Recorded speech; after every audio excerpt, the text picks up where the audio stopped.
84 Thieving is finally completed. I've been wanting to get this goal done on this account ever since I realized that the skill could actually be trained. And we just unlock rogue chests, which is a huge unlock for the account. I did die a bunch of times during this grind, but I was still able to bank a good amount of gold and air runes, which was actually kind of a nice bonus aside from just getting raw thieving experience. But now we can go finally open the chests that I've been wanting to on this account for so long. This is an iconic moment in the series, the first rogue chest of thousands that we are going to be opening to farm for those sharks, 25 mind runes. As you guys can see, the drop table for these is insane, and you can do up to a good number of chests per hour. Now, before we talk more about the rogue chests, let's talk about the journey to 84 Thieving through rogues. This was the best spot that I could find possible in the rogue castle. It is super easy to trap the rogue right here between the bed and the wall, and it only moves after roughly a 10-minute period, but it's super easy to just readjust him back here. And it is super AFK, as you can just fix your screen on one spot and just spam click for free EXP. For the average EXP per hour doing this grind, I max out at around 37k per hour at 83 Thieving. It does say 50k right now, but that's because it hadn't been an hour in that session particularly. I was only getting around 30k I would say on average per hour, so you can do the math. This took a really long time. The only thing that came close to this method was chest hopping, which is where you would come to this chest in the pirate's hideout that gave 125 thieving EXP and just hop down worlds opening the chest. Because Jagex decided to remove the hop limit, this almost was going to be my method, which would have been around 8,000 world hops to get the thieving level, but I didn't want to hop worlds 8,000 times, and it wasn't as AFK as just pickpocketing rogues. What I could have done to make this fully AFK was have a splasher help me out. As you guys can see, I was streaming in this clip, and this guy decided to splash for me for a bit, but it works really well because the rogue never moves from this spot. Along the way from 77 to 84 Thieving, I managed to get 3 genie lamps, and since I don't really have to lamp any skills, I just decided to use them all on crafting. As you can see in this clip, I actually died but protected the lamp. In this video, we are going to be going for a crafting goal, and just using the lamps from the thieving really helped speed it up just a bit. To some Ironmen, this might seem like a lot of genies, but because I'm in the wilderness, there are 13 random events that I actually can't get, so the odds of me getting a genie is pretty high. So getting the level for these chests was one thing. Now we have to come up with a method that I can do where I don't have to waste prayer potions. And I know some of you who have done this might be like, that's not possible, the rogues always attack you when you try to steal from the chests. And since this is multi-combat, all of these rogues will pile on you, and if you're not praying melee, you can actually die pretty quickly. If I were to use prayer potions, I would run out of them quite quickly, and getting the snape grass is very hard. So how exactly are we going to do this? Well, I have found a method, and I'm glad to show it to you guys. Now, at first I had an absolutely masterful idea. I thought I could use this team cape seller to block the rogues if I put him in a very specific spot. Now, this is really inconsistent because to make this work, you'd have to wait for him to walk onto the tile, then talk to him, and in between every chest, you would actually just talk to him to hold him in this specific spot. This wasn't even the spot I wanted him to be at. He had to move one square up where the dead skeleton was, and I'm pretty sure this would actually work really well. But it's really hard to get him in that spot. So I pretty much just buried this method and moved on to find something more practical, because I'm going to have to farm a lot of these chests, and if I can't find a way to do it, then the thieving level that I just got wasn't even worth it. Since the rogues aren't aggressive, I decided to log in on another low-level account right beside me, just to combine it with the team cape method and see exactly what was going on. As you can see, this was actually kind of working until I screwed this up, and the rogue just walked right through the team cape seller. And no matter how hard you try to trap the rogues behind other objects, there are just way too many around the chests, making it almost impossible. Until I found the best corner ever created in RuneScape. Yes, you were seeing this. My alternate account that is logged in right beside me is actually blocking every single rogue from attacking me. And roughly every 10 seconds, I can click to search for traps on the chest and get the loot. Completely safe, nothing can touch me, no prayers needed. And as you guys can see, the loot is already looking spicy. I've already gotten 2 dragon stones, 4 diamonds. Everything in this chest is useful for my account.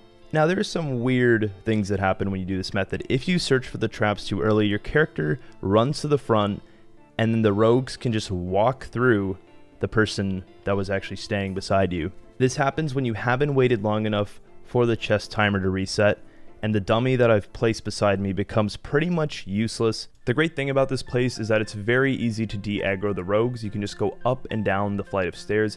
As you can see, the door is actually angled, so you can't trap rogues. NPCs cannot walk through this door, which is very clever by the developers to make it so you can't just eliminate the rogues behind the door. But here's where stuff gets really interesting, because when you go back and your account is still in the same spot, everything's the same, and you search the chest, the rogues just walk through the alternate account.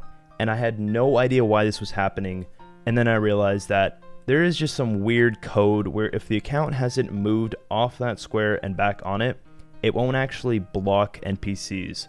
I'll show you what I mean. The account standing to block the NPCs has to take a step off the tile for a game tick, and then move back onto the same tile. Now it actually works as a rogue blocker, as you guys can see. If you guys actually know why this happens like this, let me know in the comments. I'm actually really interested in finding out. But I'm glad I found a solution to it, and now we can just sit here and thieve the chest all day. There it is. Yes, we finally got our first 10 sharks, guys. This was the main appeal for the chest, but everything we get is really useful. The raw tuna is going to be insane for AFK training at the animated battle axes. But yeah, I'm just so hyped we finally got this grind over with and we can just farm sharks all day here. This is our first trip done, and look at all that good stuff. We even get GP from the chests, which is really nice. Because this isn't 54 wild, it is extremely risky. It is also multi-combat, so I expect to die here quite often. But it feels good to get out with some actual loot on the first trip. The raw tuna is actually so nice because we can now get cooking XP for free basically, and we can get a high enough level to start cooking raw high tier foods from the Lawrence chest, which will be done through Slayer.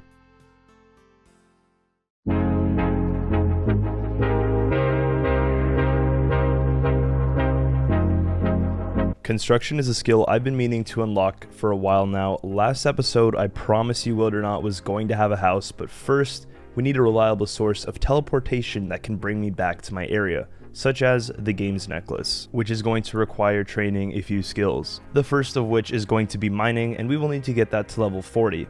The answer to training all of these skills in one area is the wilderness resource area, a place my account has never used, but it's time for it to come in very handy. To enter this area, we have to talk to Mandrith right by the door here, and then we can pay 7,500 GP to get in here. Now at first, I thought there was only one iron ore in this entire area because I didn't look everywhere, and I was like, oh god, I'm gonna have to use a bronze pickaxe to farm one single ore for all the iron ore I'm gonna use for smithing. But when I was looking on the wiki, it said that there were multiple iron ore rocks, so I took a gander around and I was like, oh my god, there's actually 3 iron ore within one tile of each other, so now I could just easily farm this, no problem. The second skill I'm going to need, and probably the most important level, is 40 smithing, which is going to take a while by transforming the iron ore into iron bars and then smithing the best item I can. And because I will need nails for construction, I've decided to make myself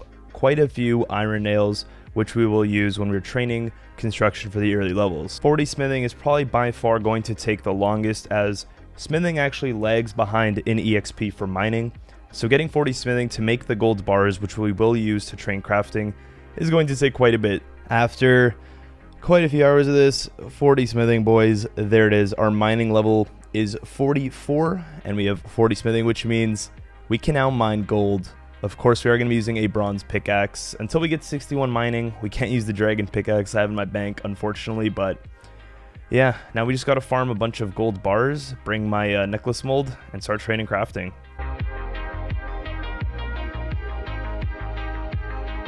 So because there's only 4 gold ore here, I thought I'd be a genius and try to hop between the 3 rocks here, and I realized if you hop, you actually get kicked out of here, and then you have to pay 7.5k again. So we're just going to go to the bank anyway, since we need to grab the amulet mold, and then we should be good to train some crafting. So I thought I was going to have to make gold rings, but it turns out we actually can just make gold necklaces, as it only requires 1 crafting level more at level 6, which is pretty interesting. So we're just going to make gold necklaces instead of the rings. So the process for training this, really simple. You just mine the gold ore, come over here to the furnace, make them into gold bars, and then you can just make them into necklaces right away. This should be the shortest process, already 10 crafting. I mean, it is just so quick. We're not going to be keeping any of these necklaces, by the way. we're just going to drop them because I don't want to leave this area. Getting a full inventory of gold ore is quite long just because I'm not hopping worlds and there's only 4 rocks here. So when you see a full inventory like this, I think it takes like upwards of 10 minutes, but it's still quick nonetheless. Alright, so we're 20 crafting, and I realized that I had some uncut sapphires that I could just craft since it does require 20 crafting for easy EXP. So I'm just going to get a chisel because I do not have it in my bank from the wilderness shop right here.